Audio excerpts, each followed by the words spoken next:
The easiest way to win is just persist. Like if you could pick anything. So the two things, this is fully 100% what I've seen with marketing and with running businesses that have done well, is that you have to persist and then you have to evolve. Do you want to impact the world and still turn a profit? Then you're in the right place. Welcome to Growth Everywhere. This is the show where you'll find real conversations with real entrepreneurs. They'll share everything from their biggest struggle to the exact strategies they use on a daily basis. So if you're ready for a value-packed interview, listen on. Here's your host, Eric Sue.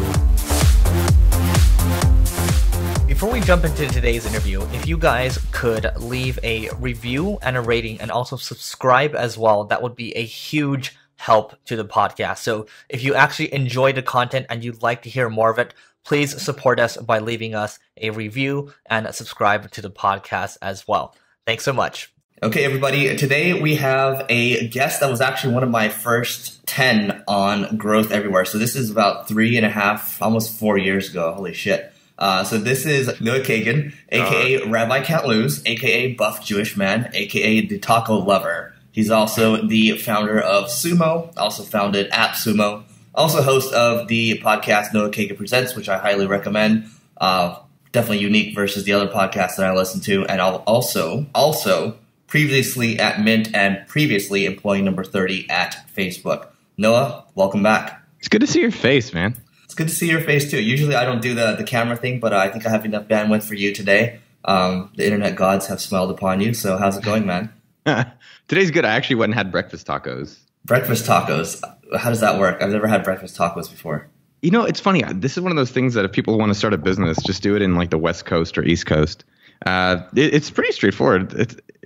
Eggs, cheese, tortilla. All Mexican food is literally the same three things. Like, have you ever heard that joke? No, never. It's like enchilada, tortilla, egg, or tortilla, meat, beans. What's a normal taco? Tortilla, chicken. It's just like a burrito, tortilla, chicken. It's like a lot of Mexican food is just like the same stuff. I feel like, in Texas, you're either eating tacos or you're eating barbecue, right? Like when you're in New Orleans, all you're eating is gumbo, crawfish, and like fried chicken. Yeah. I mean, I think it's from a growth and marketing perspective, you kind of got to give the people what they expect. When Andrew Chen, who is a pretty known marketer as well, he comes to town and he's one of my close friends. And every time he comes here, I'm like, dude, let's go get sushi. Let's go get there's this really good ramen place. And he's like, bitch, I'm here for the tacos and the barbecue. So we always go get tacos and barbecue. Give us a refresher on what you're up to now. What are you working on? Yeah. So we talked 3 years ago. It's been almost four. One, I want to just give you commends. So like everybody's like trying to figure out how to like do better marketing. Here's one thing, just do it for 4 years. Mm-hmm. And I'm guessing you'll figure out some things. Most people just do it for like a few months. And I can understand it. Like this podcast thing doesn't grow that fast. Mm-mm. No. And I'll tell you what, what's interesting. I was looking at Podcaster's Paradise. It's just like some feed popped up on Facebook when I woke up today. And, these people are like, I've been doing this for a couple months and I'm only getting 1,500 downloads. I've spent so much time, blah, blah, blah. And I just want to give up. And then like the story I've been sharing in a lot of talks that I've been giving is just like after 1 year, I got fucking 9 downloads a day. 9 downloads a day. A year after that, I was getting 54 downloads a day. But like you just keep going and eventually it gets up to like, 100K a month or something like that. But you just stick with it, right? What are you at a day now? A day. So for let's see, the marketing school podcast, we go up to like 28K in a day. And then for this one, we get up to like 3,500 in a day. Nice, dude. But keep in mind that I'm repeating a lot of the old stuff because it's just stories, right? I'm talking to you like the story is evergreen. So that's why we repeat the same stuff, but we just put a date behind it.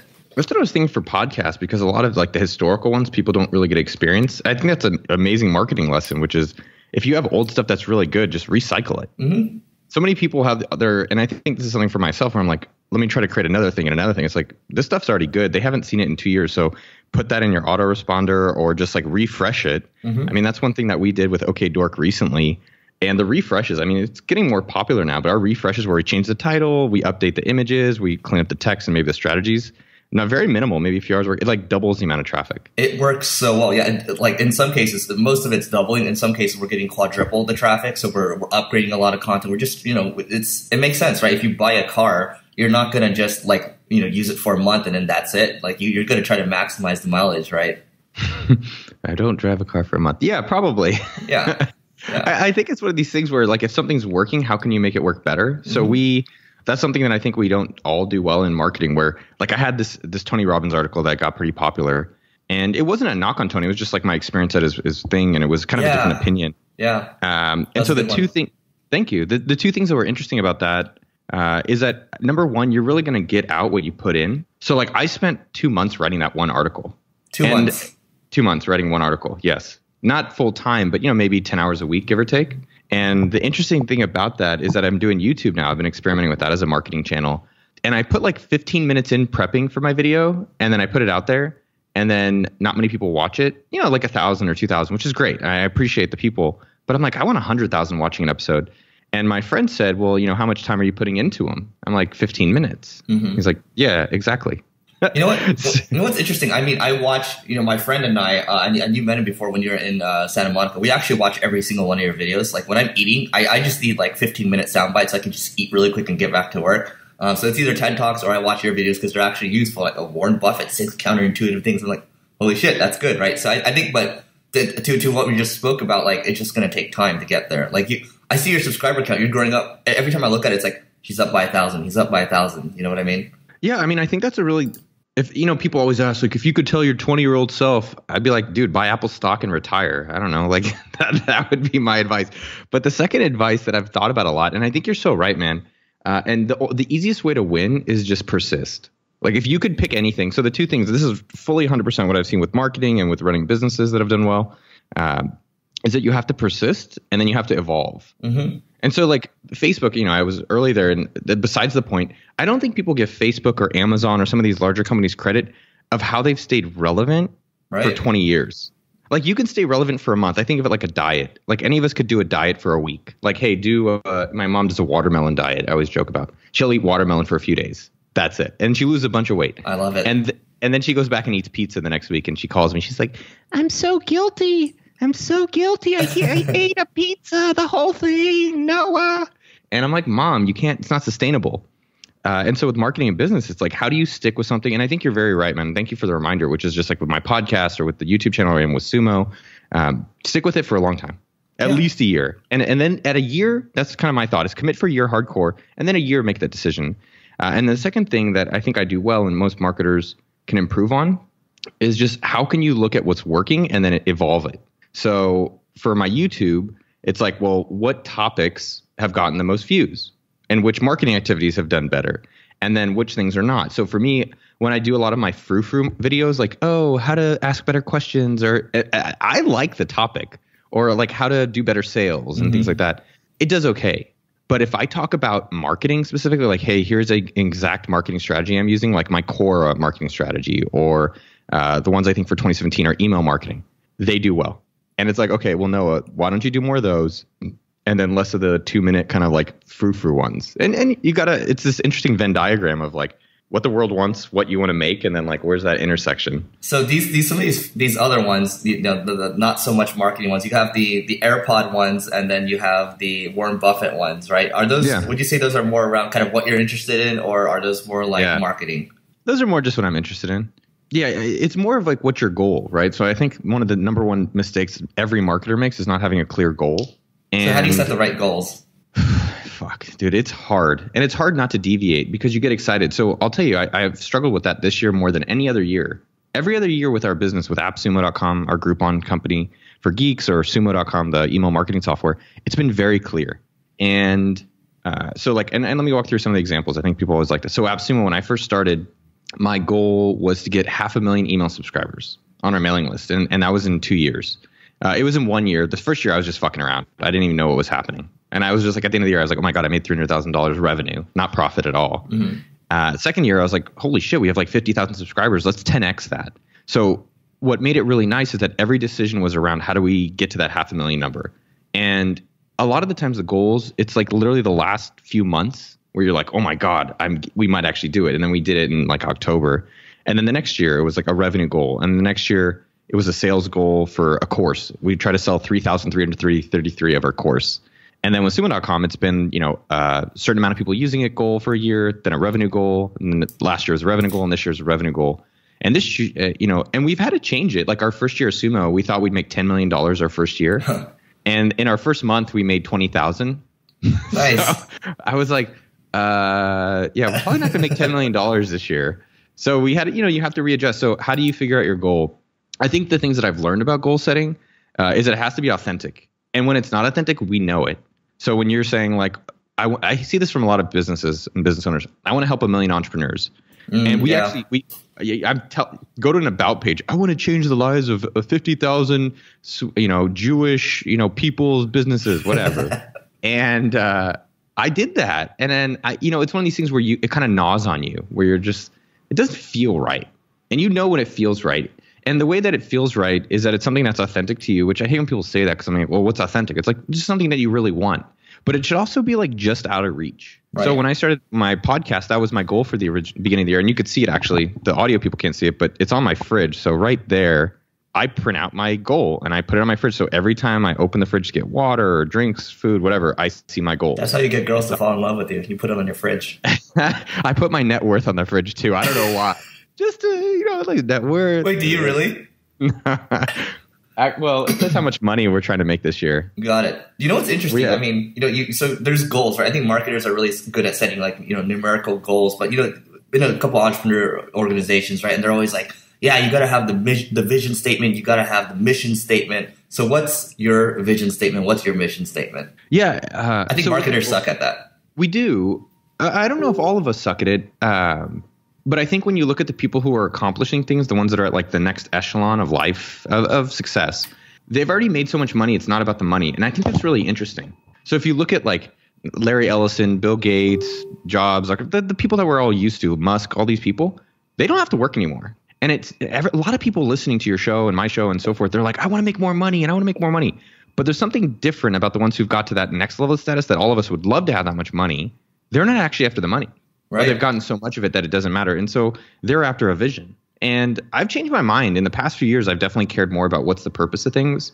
When before, I think in your 20s, it's like make money, work hard, make more of it. And I think when businesses, they have to get more clarity on vision. And I talked about it on the YouTube videos because it was so helpful for me. And so to figure out a vision, it's actually really simple. It's surprisingly simple. Go to a friend and you talk to a friend and then be like, hey, what would be really cool? Like, what would be really fun for you to actually want to make or work on? And then you just start talking about it, just kind of like flow. So for me, I mean, all I've ever done, so that's number one, tell a friend. And number two, just look back in the past 12 months and then just think about what you've worked on that you really like woke up early or stayed up late for. And you go through phases. There's times where you're like, I'm sure for you, Eric, like you're really excited about something. You're like, fuck, this is great. Like I figured out a new marketing activity or I interviewed someone. And think about what things those were. And then you just merge those two. And so for me, what I've really loved to do is I love to promote great things. That's all I love to do. And I'm not generally the creator of great things, but I'm definitely the promoter of them. Things that I think are great. I worked at Facebook. I thought it was great. I thought Mint was great. I think AppSumo is great. I think Sumo is great. And AppSumo is promoting other people's tools that are great. And Sumo, we give people the tools themselves. And then my podcast and YouTube is just kind of me. It's me doing some of my own stuff, but now it's finding other people that I can promote their stuff that I think is great. And it's one of those kids you're in college. You ever meet the kid who like already knew his major? Yeah. And they knew their career. I'm like, how'd you fucking figure that out? No, it's the Asian parents, dude. They force it on you. You got to be a doctor. You got to be a lawyer. You got to be an engineer. That's true. But there's a lot of other races in addition to the Asians and the Jews that have predetermined careers. But I think you kind of figure out things you don't like to do. And then you think about what are things that you would work on for free where there's not an ending. Totally. And I think when you get that's something that Sumo we actually are getting better at, which is just how do you align the company? Because at some point, there's a lot of great companies out there to work for. And, we're all trying to pass time while we're alive. And so how do we want to spend the time in the most meaningful way for ourselves? And I think the company has to have something connected to that. So for us, Sumo, we basically help the underdogs. We help people grow themselves. What's interesting? I mean, you have this other stuff. So you have the YouTube, great videos going on. You have a great podcast. You're doing all this stuff. You're promoting stuff, Eric. Right? And I don't know if you're unconsciously or consciously doing this, but I had a friend that wrote a book. It's called Top of Mind, right? But you're basically staying top of mind all the time, right? So if people want to, they think of something, it's like, shit, Noah's there all the time. Like I see his stuff all the time. He's there, he's creating all this great stuff. He's promoting stuff. I see his videos. I know who he is. So is that something you were very really strategic about, or is it just kind of happening? It just happens. I mean, it's funny. I think about this with the marketing, and And I'll tell you some of my strategies of how I thought about podcast and YouTube and the growth and specifically. But the best marketing, if you're ever trying to do really great marketing, all you have to do is you need to have people say this phrase. This is the phrase you're looking for. I see you everywhere. And so what that means, because when I did Mint marketing or when we've done AppSumo marketing or with Sumo, people are like, I see you guys everywhere. It's like, no, you don't. But you see me where I want to show to people like you. I'm looking for you. And I think with marketing, most people are so broad that they miss the customer. And so, I'm not saying I'm perfect at it, but the more that you can target specific people and really cater to them, the more that they're going to see you and, probably respond to the things you're promoting. I'll say, man, like in terms of vision. So like for the podcast, I said in the beginning of the year, I want 100,000 downloads an episode. I actually originally said 10,000. And my friend Billy said, dude, you could do 10,000 in a few months. Like, that's kind of weak. You're being a bitch. And I was like, you're right. I am. And, I thought, well, what seems like almost impossible to do? And I thought 100,000 an episode, I mean, that puts you in the top 100 or so, right? I mean, and one, growing a podcast is fucking harder, way harder than I thought. So the goal should be hard. So the two things that I've learned about goals in the past, 7 to 10 years of running companies myself was that it should be hard. And the second thing that I've really learned in the past few years, this is a mistake I made early on, is that the goals need to be continuous. What do you mean? So what would happen with Sumo, for instance, is that let's say we set a goal to make $1 million recurring revenue in the year. And we'd have a 1-year plan. And that was our goal. And we hit the goal in October. And then November and December, I'm like, what should we do now? I'm like, I don't know. What do you want to do? I don't know. And then we kind of get a little lost. And you kind of look around. You're like, what should we do next? And so I think your vision is like a destination that's almost unreachable, to help every business promote themselves or something that like you genuinely want. But there also should be some numerical plan that extends beyond a year. So what we did is we created a 2020 plan. So where do we want to be in 2020? And then have high level numbers for that. But in 1 year, which is more important for us, have more detailed, like what are our monthly targets? And that's really helped us. So like as we finish one goal, it's like, all right, cool. We know where we're going overall. So your vision, I mean, do you find it shifting? Because I mean, for right now, like for me, I find it shifting from time to time, right? Like, but it's kind of slightly, like really subtly shifting. Does that ever change for you? Yeah. How's your shifting? Yeah. So for me, I mean, it's all about, my long-term vision is, how do I improve education in the world, right? If I look at everything that I do, it's like podcasts. Okay. It's education for people. Video, it's education for people, right? Even training people on the team, it's education. Like everything I do is around education, right? So that's how I see it. But it's like, okay, yeah, like I can say I want to build educationally based businesses, right? Or like businesses with the foundation in education. But, is that what I really want to do? Like it's constantly like shifting in my head. Yeah, things change. You don't wear the same clothes from high school. I do. I don't know about you. Actually, I do. A lot of my clothes are still from high school. Yeah, I mean, things change. I think the vision is just like as you're working on things, where do you want it to go? The hard part is when things are, and I think this is an important message for you, for me, for the people up in their earlobes, is that there will be a hard part. There will be a part where you're working on education and for a week or two, like for me right now, like my podcast and my YouTube, like I don't really want to do it. And, I mean, I talked with my friend Adam from mybodytutor.com about it. And I swear this is the I don't know if it is the essence of success, but it's doing the things that you should do when you don't want to do them. That is success. Success is like the person's watching TV on Netflix and jerking off. And you're like, well, shit, I didn't want to go to the gym. Every time I think I don't want to go to the gym, that's when I go to the gym. Right. When I don't want to be working on my podcast or YouTube or Sumo and helping grow Sumo, that's when I go do that stuff. Because it's when things are going well, it's easy to continue.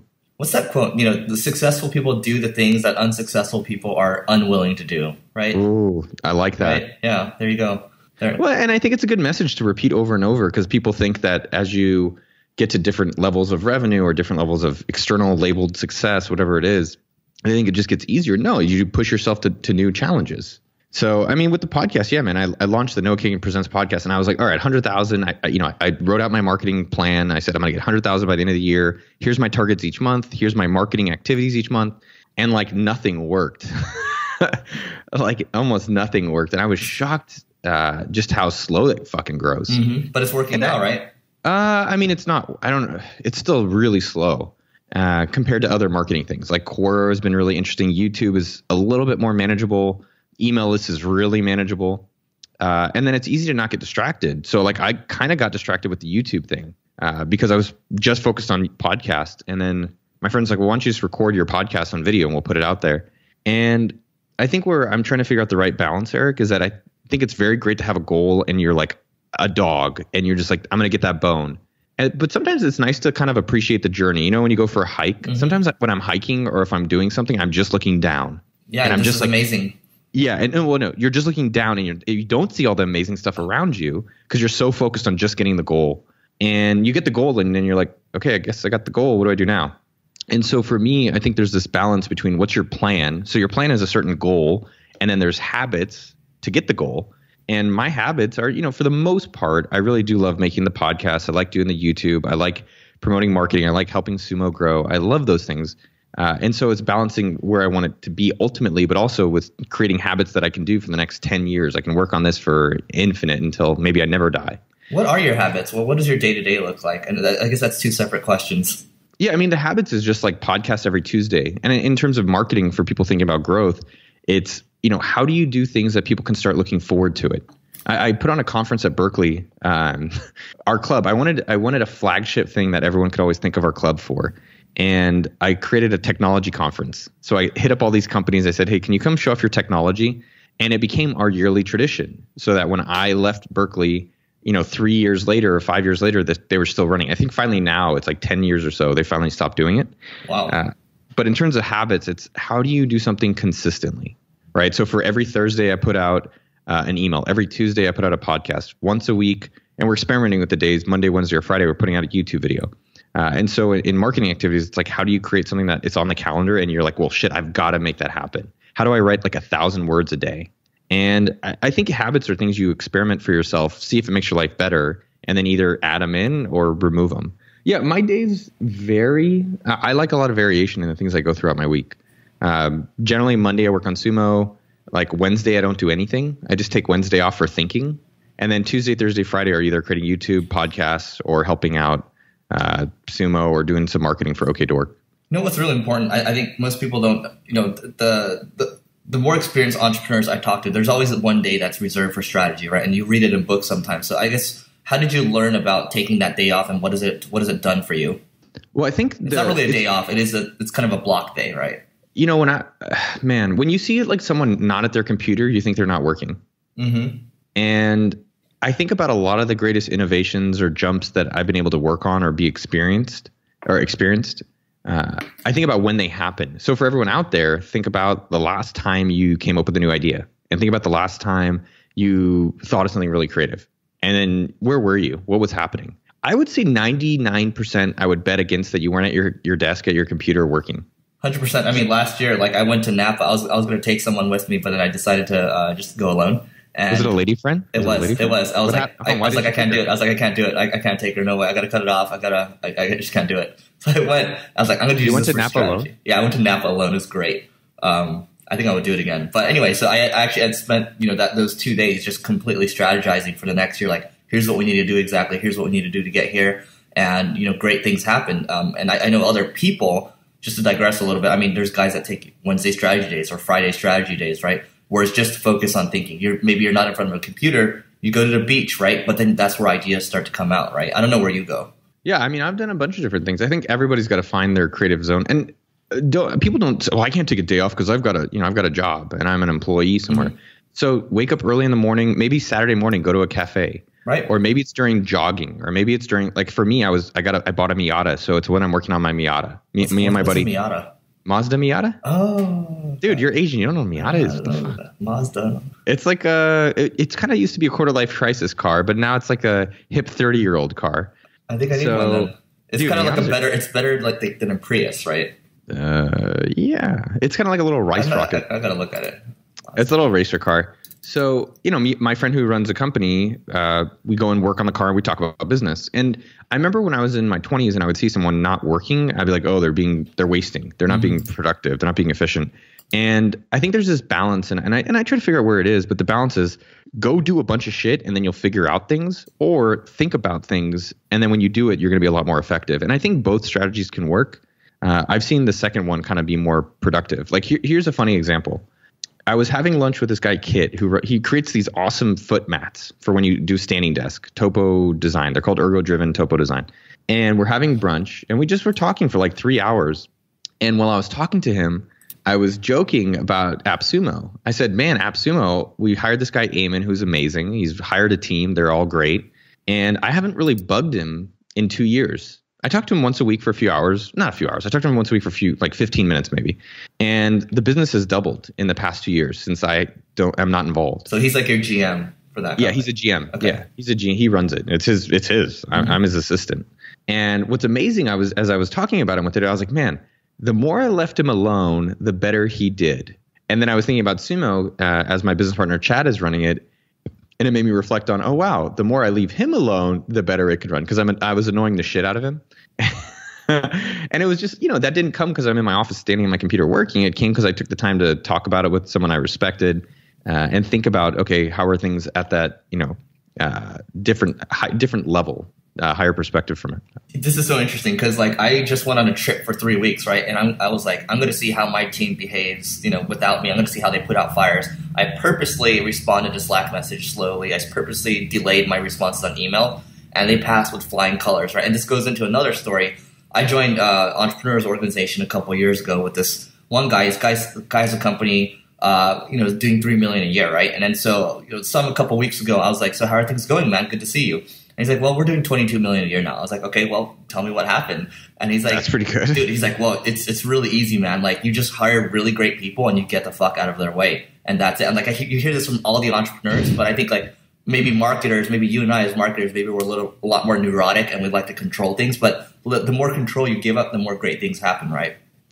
Yeah, everyone knows this. There's this advice in business that everyone's looking for the next new thing or the next silver bullet when really the answers have been said. And you can see on YouTube, on podcasts, you can go learn how these guys have done it. Mm-hmm.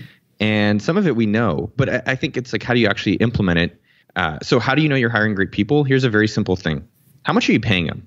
Because great people don't work for cheap. Mm-hmm. That's what I've learned. I've never met someone who's amazing and they're like, yeah, man, but don't worry, I'm super cheap. You can hire me for free or for low wage. If they're starting out, yeah, because they're starting out. But if you're trying to hire people that are bosses, they're probably not going to want to be paid very little. The thing I realized with Eamon, who runs AppSumo, or Chad, who runs Sumo.com, is two things related to your point. It's not about me not working. It's not about me being their boss or me anything related to that, because no one wants that.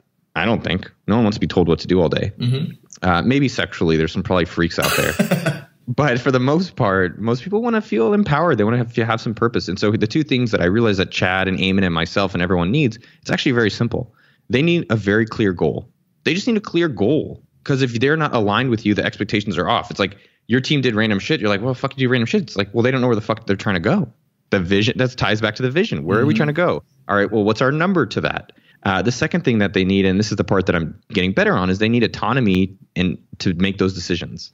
They need to have the trust, and you give them trust. I like what Derek Sivers says: trust but verify. What does that mean? You give them trust but verifies. Let them make the decisions, but maybe once a week, once a month, check the numbers, make sure they're going in the right direction. How do you check numbers for them? Do you have a dashboard? Do you using the Excel sheet? What from a tactical level? What are you doing there? Yeah, so we have two different business units. On AppSumo side, we have a yearly revenue target, and then he has a monthly revenue target, and then every Monday, an email is created from Eamon that just says how he's doing against it. Got it. And the other thing, you, or it goes to the entire team? It goes to me, him, and then Chad. Got it. And basically that's just kind of like a weekly check-in. So if things were off dramatically, okay, it's like, hey, what's going on? Why is it off? And what are we doing about it?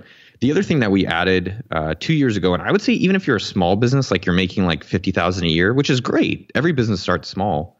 I would add, and we did this too late, but add monthly board meetings. And that's a great way to hold your business accountable. And then if there's major issues, get them fixed. And so find someone that when you talk to them, you always find good information about your business. Like, hey, are you guys doing this? So someone that'll actually put in the time and care about it. Because we started doing board meetings, me, Chad, and Andrew, and we just added Brian Balfour. And it's just like, holy shit. Like Sumo had some conversion rate issues. And Brian was like, yo, what are you guys doing about it? I was like, I don't know. He's like, well, how much did the numbers change? And they changed by a lot. Mm-hmm. It was 40% difference. And he's like, yeah, that's pretty bad. And he's the one that pointed it out. And then we went and fixed it, and now things have gotten better. But monthly board meetings in terms of helping people just stay accountable and helping them stay on track. It's kind of, I think all of business is just like a Google map. It's like, what's your destination? What's the route? And then as you're driving, you're like, oh shit, traffic jam. Let me use Waze to like go around it, because you may have to change on your drive or on your flight. And with Sumo.com, how we do it is we have the same exact thing. What's our yearly goal? What's our monthly target? And there's different teams. So we have marketing team, sales team, webinar team, product team, and then there's a daily dashboard that has their targets in either red or green. So if let's say the revenue the month is 10,000, and then each team is responsible for some percentage, and then every day they can see how they're doing, and then every week we do the same thing with a weekly email that shows how it went last week, what they're doing this week, and then we do the same thing, monthly board meetings. So I mean, the biggest thing is just like, where do you want to go? How are you doing towards that? And then on a monthly basis, just checking in to see, all right, are there any corrections we need to be making? Okay. A few more questions here. We're great wrapping up. Thanks. Really good questions. Thanks, man. It makes it easy when you're a good podcaster too. So my question is, you have these board meetings, right? So you have when you say Andrew, I'm assuming Andrew Chen, right? Yeah. So Andrew Chen, you got Brian Belfort. These are all stars, right? So how do you find great board members, and how do you compensate them? Yeah. So when I first started AppSumo 7 years ago, I found people with specific things I wanted to learn. So Heaton is a great product guy. So Heaton was an advisor. Eric Rees was great at development. So I gave him an advisor. Paul Singh was great at operations, gave him an advisor. Simon Tizminski was great at advertising, gave him an advisor. So I gave him equity. So what is it, like 0.25%? Something around that, 0.05 to 0.25%. That doesn't really work well. Tell me more. That doesn't work well because like there's no real value to it. And unless they really know you well, like after a year, they all kind of stopped. And I don't blame them. It's probably on me to involve them. So the two things that I've seen have worked well. One is from like this guy named Paul Foley out in Denver, him and Pascal Wagner. What they do, and I like this strategy, is let's say I wanted to get Eric Sue as an advisor. Okay. And any of the listeners out there, this is what you do to Eric. Hey, Eric, I just want to share stats for my business every month. Can I just send it to you? You don't have to reply. You don't have to have anything. You don't have to do anything. But I think it'll be interesting numbers that you can see how my business runs. You'd be like, sure. Yeah. Fuck yeah. I'm in. Yeah, of course. Any super large company, small ass company, they want to see your numbers. And so what Paul and Pascal have done, and I thought it's a good strategy, is they use informal advisors that they turn into advisors. So, and then I can talk about the strategy for the board meetings specifically. But what they do is every month they say, hey, here's our revenue numbers. Here's how we did customers. Here's the marketing things that did. Here's the things that have not worked out. And it's almost hard for me not to look at it and not respond. Right. And over time, you start wanting to like help more and help more. If I think about it, I've responded to each and every one. I've gotten a couple of those. And like, yeah, even though like I'm like, hey, I don't think I'm going to be an advisor, but a guy keeps sending it over and over to me and I see it growing. I start to involve myself naturally. You're right. Yeah, that's a very good. Yeah, you involve yourself naturally. The second thing is that with a board is kind of like a marriage, and I think you need to really have your partners. So this is what's interesting about Andrew, and I can talk about how to recruit someone. Andrew pretty much always disagrees with me. Interesting. So we go to these board meetings, and Chad and I are like, "Hey, we're gonna go do this product feature." I'm trying to think of a recent one. I can't think off the top of my head, but I'm gonna come and do this, and then Andrew comes and says, "Actually, you guys should do this." And my natural reaction is "fuck you," not like in a mean way, but it's like, no, we already planned it. Like I do this, and you have to realize like what's the value of a board and what's the value / board or advisor. And it's to challenge you about the things you're going to do because they come from a different perspective. He literally looks at the business once a month, and I want him to come and look at it from a challenging perspective. Like, why are you doing that? Like, if they're not doing it and they're just agreeing with you, they're probably not a great board member. Right. And not all the times we agree with Andrew, but a lot of the times he'll disagree with us. And so I have to remind myself, like, his job here is not to agree. So when he starts disagreeing, then it helps me take a step out and say, all right, well, what is really the best objective decision to help us grow our business? And so for a board member perspective, it's what do you want from them, right? So what is the value that they provide specifically? So Andrew is better at like modeling than us. He's just very good at thinking through things in a like Excel model framework. And the second thing is that he just generally disagrees with my opinion. So that's a very valuable thing. And the third thing is you do want to find someone who gives a fuck, right? Because I think a lot of people I've seen through getting mentorship personally or advisors or board members, they're trying to get someone who just doesn't care. And they just don't care. And so you do want to find someone that, think about anyone you've worked with in the past that when you talk with them about your business, you're like, man, that guy or girl had really great opinions. I felt that I went and implemented and took it back and like I would want them around. And then try even like an informal monthly board meeting. And like, hey, do you mind if next month we spend 30 minutes talking about it and see how it goes? I would say most people, once they start doing it, it's one of these things. It's one of these things that like if I ever start another company, I don't know if I will. Like Sumo, I love doing what we do, so I don't really plan on it. But if I ever start another company from scratch, or if I give people suggestions, I'd say the two things that were surprising about growing a business, number one, have monthly board meetings. Almost like I would start with that, which I never did for like 5 years. And the second thing is hiring a recruiter earlier. Yes. Recruiting is like people are literally the only difference in companies literally the only difference in companies is people. Totally. Which is what that guy just told us, right? 3 to 22 million. There's a reason. There's a reason certain companies do better than others. Like when I worked at Facebook, I worked with the best people I've ever worked with. When I worked at Intel, I love the people at Intel. They're not bad at all, but they're not looking to really make, change the world and grow a company and commit themselves fully to a business growing. And they didn't put that energy around it. And the business, that's probably why Intel's done okay. And, Facebook is, I think, probably worth more than Intel now. Dude, you got to make a video on board meetings. Okay. I'll put it on my list. Actually, I might be videoing today, so maybe I'll put how to do see, that's the thing. It's interesting. I'm trying to get better with the YouTube videos. As I said earlier, in terms of marketing, we all have so much time available in the day. So if you look at like a pie chart, it's like 8 hours you're sleeping, 8 hours you're jerking off. Just kidding. 8 hours you're working, and then, maybe, so that's 16, and then you have 8 hours left to kind of do whatever you want. So there's actually a lot of time in the day, but prioritizing it and figuring out what to do is the most important thing. Right. It's the most important thing is prioritize. And that's frankly, in business, prioritizing is literally the most important thing. Do you optimize your day? Oh, finish your thought first. I just had a thought come in. Go ahead. Yeah, sure. And so people are the most important, but if you don't prioritize people, and so prioritizing is the most important thing. And so with the YouTube thing, as I'm trying to figure out how to market it, I've noticed really interesting stuff. But number one is that if you're doing marketing, like for YouTube, I'm trying to think about which keywords actually have the most potential for me. Because I think as I've been doing it, I'm just going through I'm going through a habit of making videos once a week. That's my habit. Mm-hmm. But now I'm trying to think, all right, well, I can make 100 different videos. Which video topic is actually going to have the largest potential?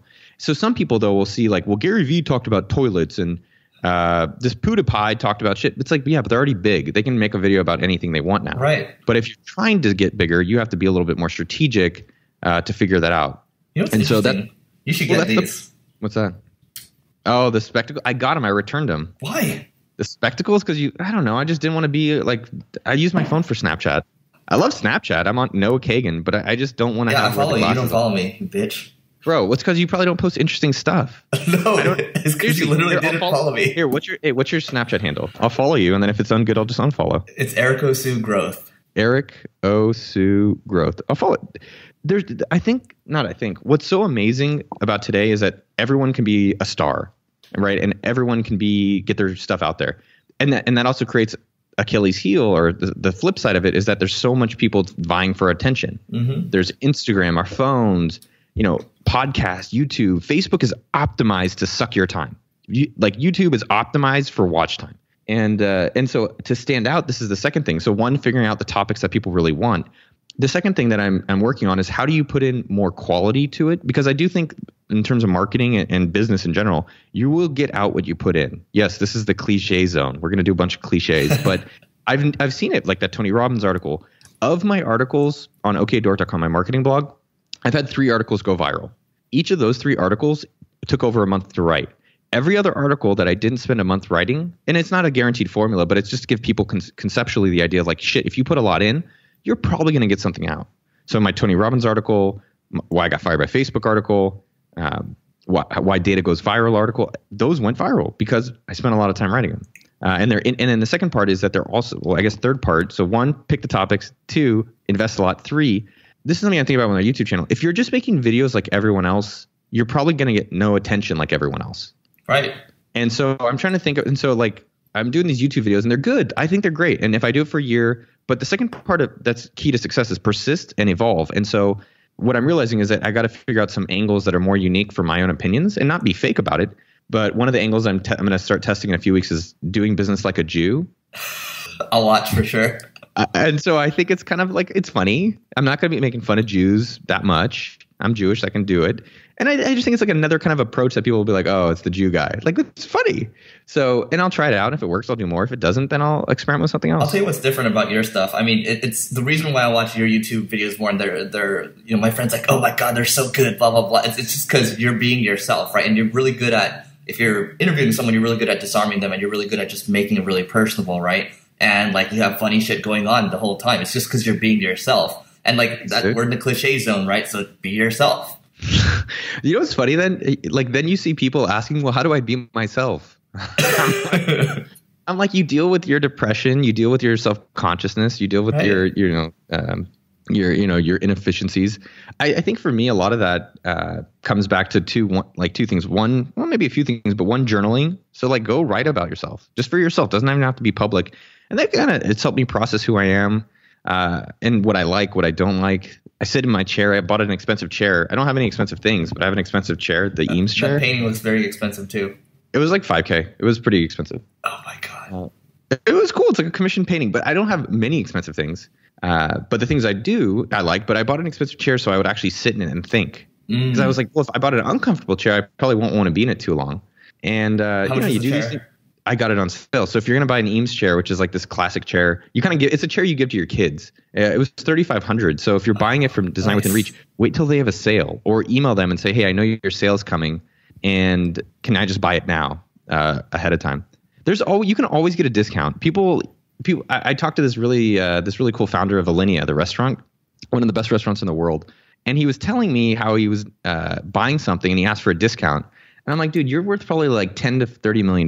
Like, you're asking for discounts. And he had the best line, one of the best lines I've ever heard about it. He said, this is why I'm worth so much. This is why I'm rich, because I asked for discounts. And I was like, he's not even Jewish.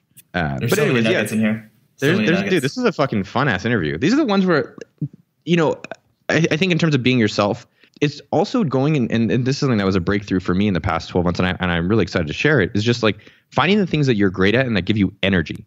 So talking with you, I could probably go another hour or two. Yeah. Like, I'm going to go mountain biking eventually. Yep. But I just love talking with you, and this is great. And so it's like, it's like, well, how do I do more of this in my day? So you talked about like habits and days and things like that.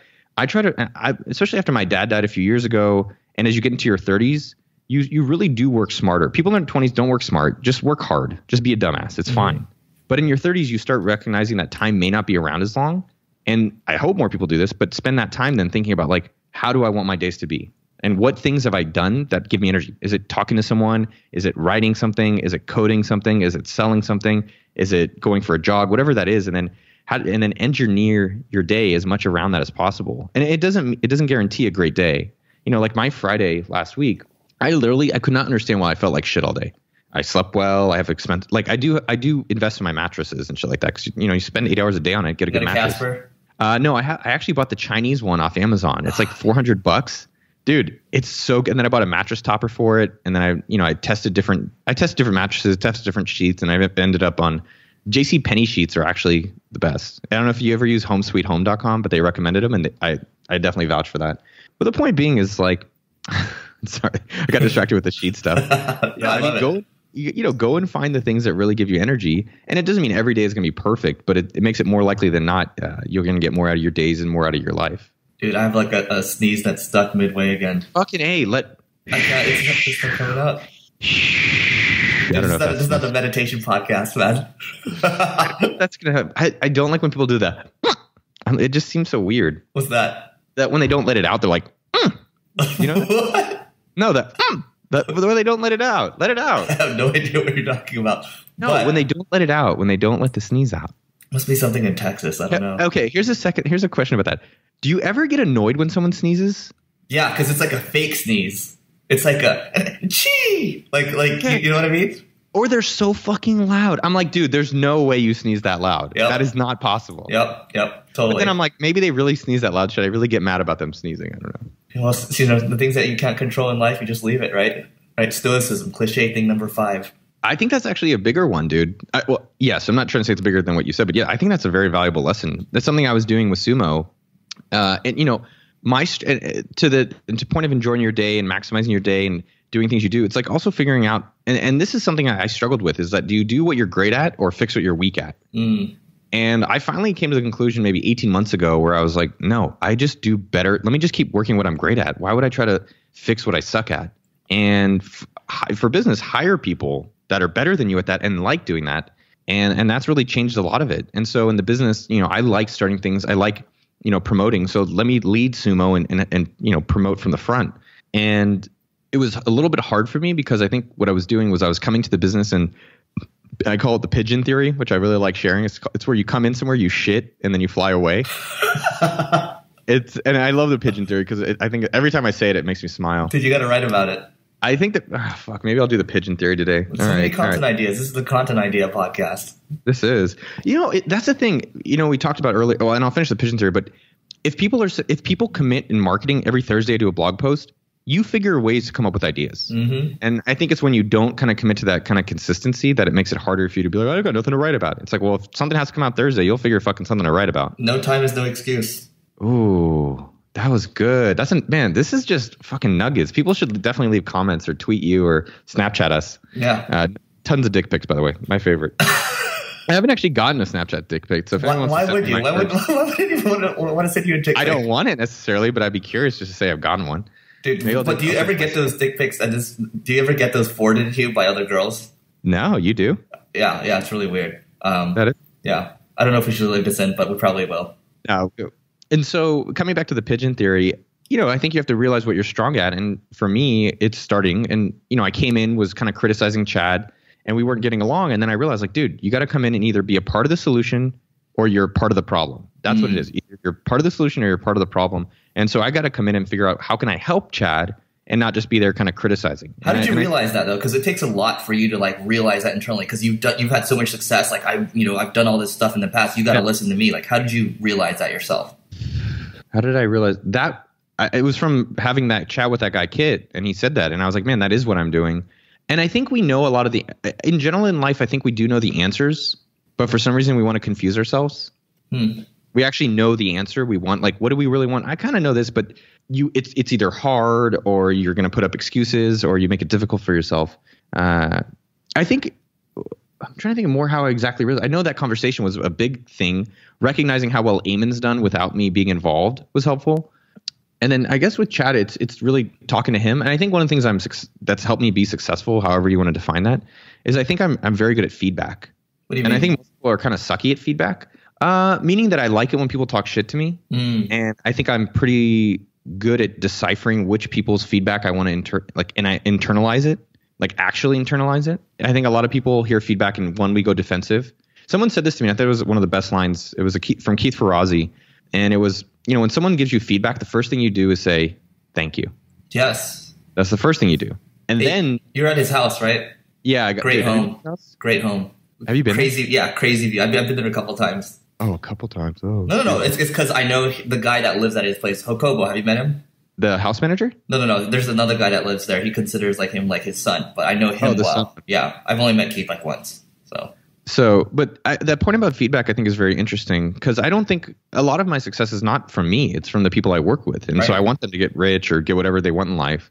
And what I think I've done well is that I'm not always the best at everything, but I think I'm good at observing what's the best. And then either hiring them or working with them at all costs. Or if someone's giving me feedback about how I can be better, it's like, oh, yeah, I actually think that is something that I can improve. And then I try to figure out ways to make sure I do it. So with Chad, it's like, yo, I think I'm annoying you. Do you have what feedback do you have for me about how to be a better partner for you? He's like, well, if you could actually just do this stuff, that would help me out. And it's like, okay, well, why don't I just try to do that? And it's taken time. I think it's taken about 3 to 6 months. I wouldn't say it's overnight, me being a great partner. But it's doing it, getting feedback, and then trying to keep working on it, and eventually you get better. But I think most people just get defensive right away, and then they get feedback that's actually great feedback, but they don't want to improve it. I see this a lot with business and marketing too, where you come to someone, they say, Eric, you've done a bunch of marketing, or Noah, you've done a bunch of marketing. Here's my idea for marketing. What do you think? And I say, well, I don't agree with any of it, but you're not going to do whatever advice I give you, so it doesn't matter. And I literally for years, man, I would go to people, or people would come to me and they say, hey, what do you think? And then I would spend 20 minutes giving them feedback about what to change. Because I've done it. I've been doing this 17 years. I'm pretty experienced with some of it. Yeah. It doesn't mean I'm always right. And I love to be proven wrong because that means there's new things. And I think you do have to stay naive. An example of this was last week. I was outside walking and someone came by me They said, "Oh, you're Noah Kagan. That's so cool." I was like, "Oh, cool, man. What's your name?" I think his name was Aaron. And he said, "Yeah, I've got this business idea. I'm going to build an app for realtors. And what it does is that you can talk to your clients. So you send a message and they get the message." And I was like, "It sounds like email." He's like, no, but it's different than email because they get the message right away. I'm like, "Sounds like a text maybe?" And he's like, "No, it's this different thing." And then my friend's like, "What, could you start a Facebook group instead of building this app?" And so normally I would spend 15 minutes trying to convince him otherwise because he's going to spend a bunch of money and he's going to work on it until the end of the year. He said, "I'm launching at the end of the year." We're in May right now. Mm-hmm. And, I think some people don't really want feedback and they don't want advice, and that's fine. Sometimes you have to learn it yourself. It's not a bad thing. Validation. Yeah, they just want agreement. And I think you'll be more successful, not just doing whatever Noah, Eric, or Neil, or any of these guys tell you to do, but experimenting with yourself, being open to feedback, and then, really being aware of what's working and doing more of it. Right.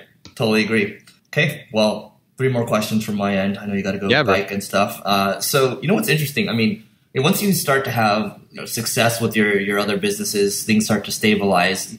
Most entrepreneurs I'm seeing around kind of, above 30 or so, it's like, okay, well, I have these stable businesses. Now the next thing is let's go buy businesses and let's, Warren Buffett model, right? You buy other businesses and you leave kind of the executive team there and you just keep doing that, down the road. And actually, I just picked up one of my mentors. That's what he does right now. He just buys a bunch of businesses, right? And I'm seeing that model like kind of become more and more popular. So are you doing things like that? Is that kind of what you're seeing in your space? No. No? I've seen people do that. Yeah. What I do is that I have stuff that's working. And then I just try to figure out how do I make that work twice as better. Right. So there's a reason I've only angel invested in 2 other companies because I use their products, Teachable and Buffer. Mm-hmm. But I haven't really angel invested. I don't do a bunch of stocks. I don't do a bunch of like mutual funds or other things because I have stuff that's working. We have Sumo working. We have AppSumo working.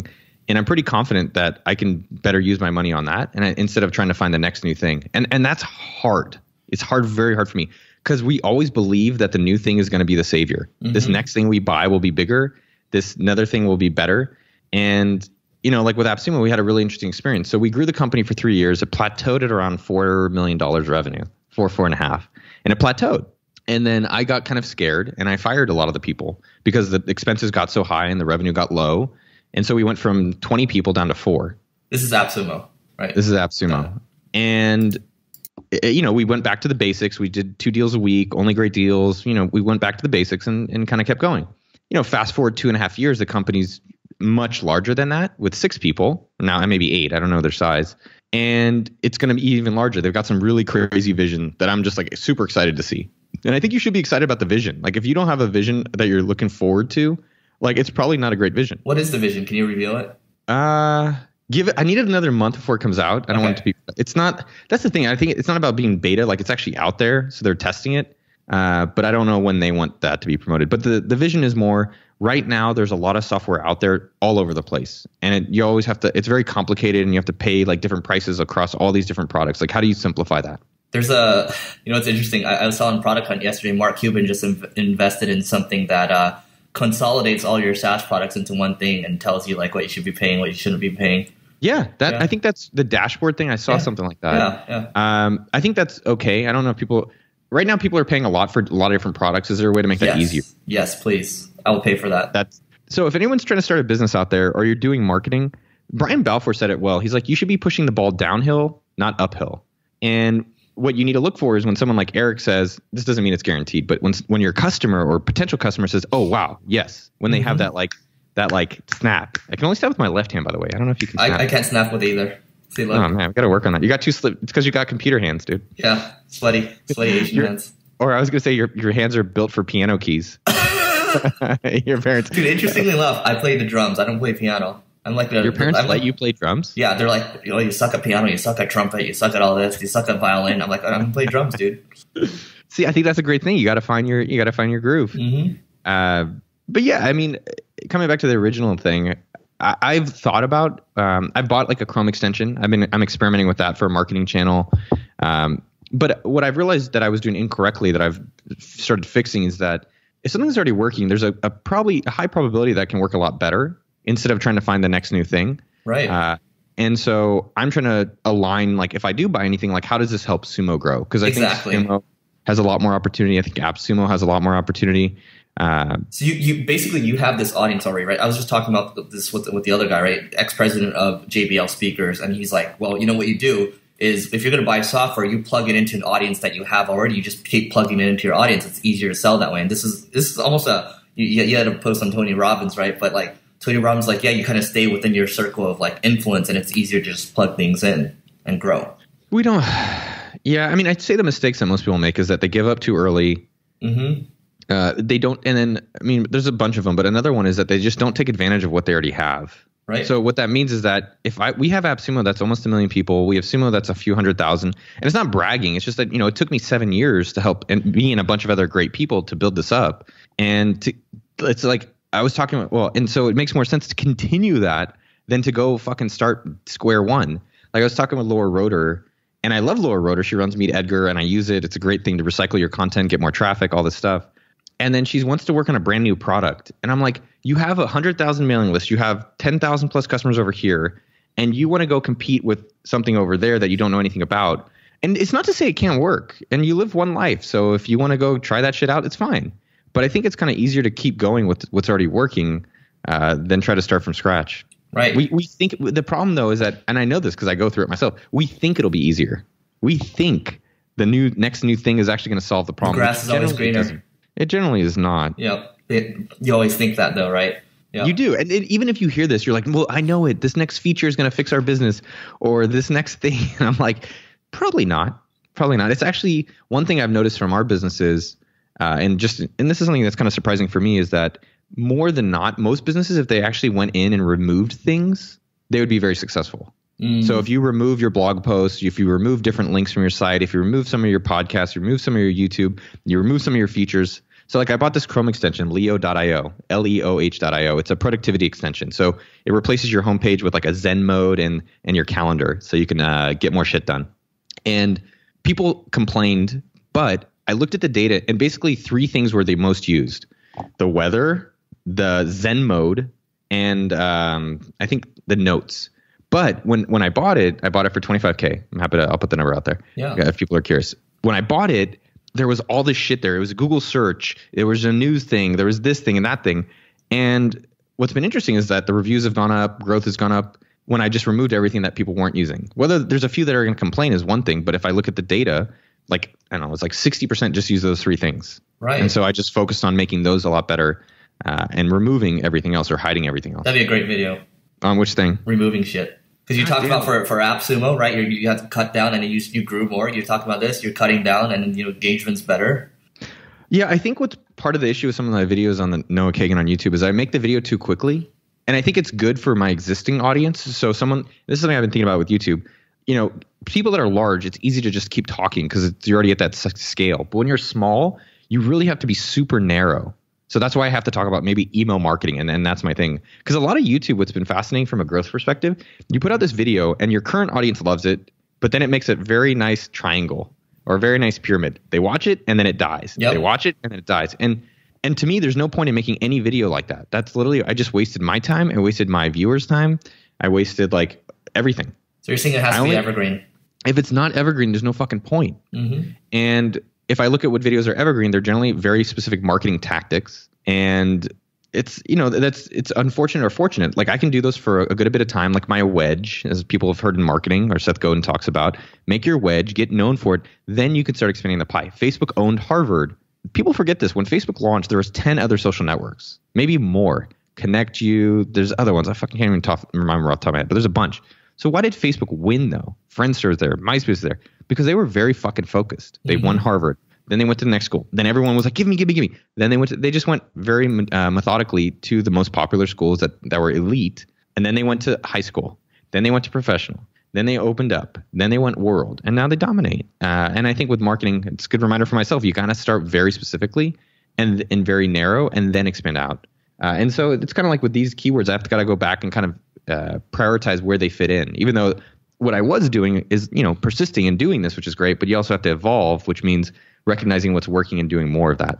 Final question, or actually 2 more questions. Dude, yeah, this is fun. I'll stay for a while. You know what's interesting? So it says a lot when I usually condense these to 25 minutes or so, and we've gone for an hour. That's just how this is probably the best one this year so far.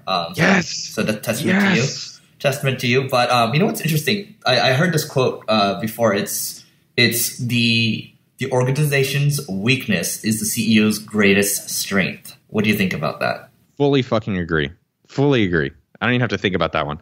The company, someone said this, and I thought this was a good example. I don't remember who it said. The company is a projection of the owner in real life. Whoa. Does that make sense? Yeah, but so if you took a projector and projected me and put it in real life, that's generally what your company looks like. So if you're a slob and unorganized, it's very unlikely your company's going to be super organized. You are whatever. If you're super on time and strict, then your company's probably going to be like that too. And so I think the company definitely reflects the founder. What I've learned from that, and here's the thing, dude, everyone knows this shit, but no one does it. So, and I'll give you a real life example in a second. The company, like I'm great at starting out and growing and figuring out new marketing channels and things like that. That's why I'm fucking with the Chrome extension because I'm doing the 20% experiments that'll help us grow. But I'm not as great at doing some of the maintaining stuff. And so I have to find people that are great at that. And only really in the past maybe 2 to 3 years have I gotten stronger about trying to hire experts and hire the best to do those things. I think before you try to hire the best value instead of actually hiring the best people. And like a recent example is I'm trying to hire an assistant today. So let me ask your opinion. There's a girl who's young, 20, 22. She may not actually want to be 23. She answered the questions pretty well. She's $22 an hour. And, she's available and she's good. Now there's a second person she's probably, and you can't discriminate on age, but she's probably in her 50s. She's $50 an hour and she's a career executive assistant. She's been doing this for 20 years.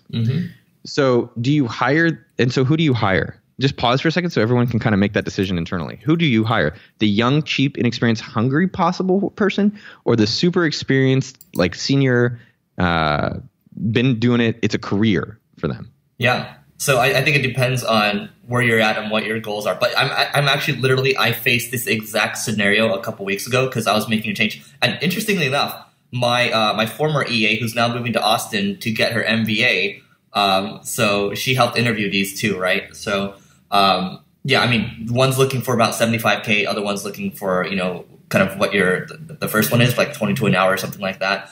And we actually made a decision to go with the cheaper one because she's been around longer.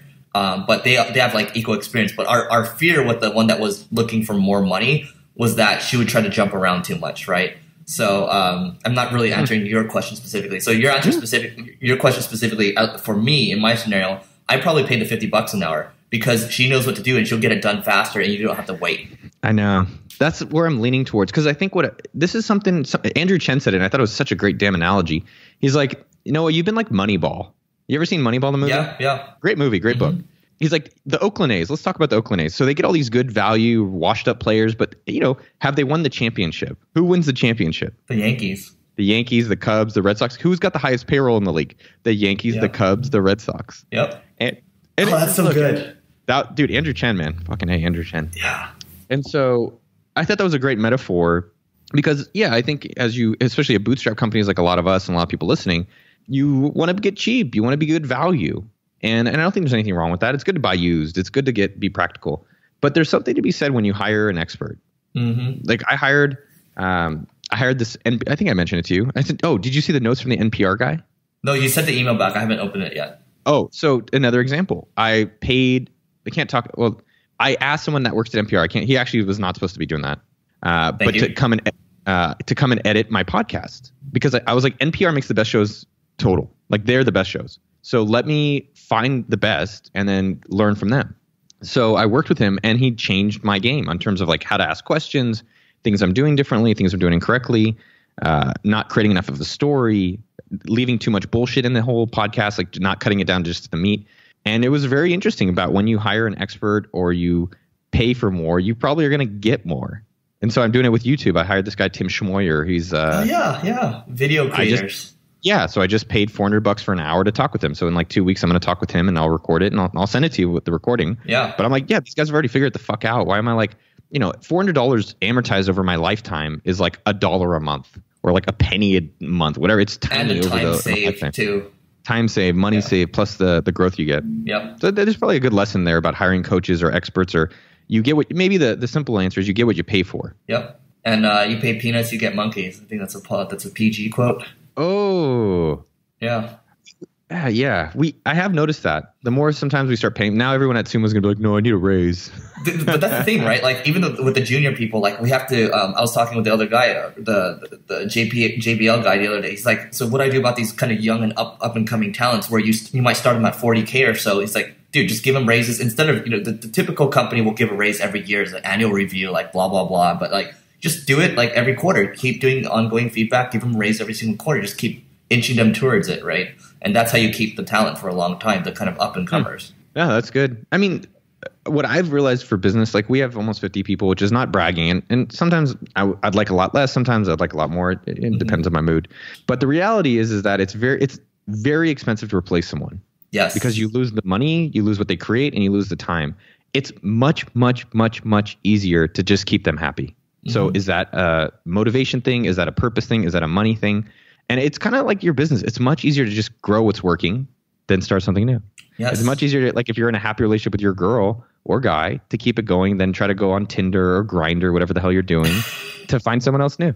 Right. So it's easy to make I don't know, maybe that's an age thing or a wisdom thing as you get a little older. But it's just the stuff that I've noticed as I've been doing this for a while. Cool. Incredible, man. Well, this has been, again, the best one for the year. What's the best way for people to find you online? Number one, go Warriors for all the fans out there. Hopefully we won the championship by the time you heard this. If you're looking to learn more about me, number one, check out the companies so they can help you listening to this. AppSumo.com, Groupon for Geeks. It's a free newsletter, promotes awesome products. Sumo.com. We spent a bunch of money on that, so go check it out. Just check it out just because. But it's free tools to grow your email list. And then to learn more about me, if you're in podcast world, just search Noah on podcasts and subscribe to Noah Kagan Presents. And I'm messing with that YouTube stuff. Just search Noah Kagan as well there. Cool. Thanks so much for doing this. Yeah, hold on. Dick pics too, by the way. At Noah Kagan on Snapchat. Just send me your dick pics. I want to see a bunch. If I get one, dude, I'd be pretty excited. I can't imagine what it's like to actually get a dick pic. That's strange. Oh, you're totally going to get one now. Cool, man. Thanks so much for doing this. I was actually checking my phone. I was like, did anyone send it yet? Nope. Thanks for having me. This is really fun. Thanks for listening to this episode of Growth Everywhere. If you loved what you heard, be sure to head back to growtheverywhere.com for today's show notes and a ton of additional resources. But before you go, hit the subscribe button to avoid missing out on next week's value-packed interview. Enjoy the rest of your week, and remember to take action and continue growing.